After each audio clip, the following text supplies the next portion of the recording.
রবীন্দ্রনাথ ঠাকুরের প্রশ্ন।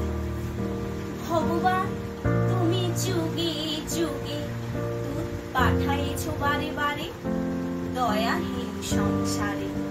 তারা বলে গেল ক্ষমা করো সবে, বলে গেল ভালোবাসো, অন্তর হতে বিদ্বেষ বিষ নাশো। বরণীয় তারা, স্মরণীয় তারা,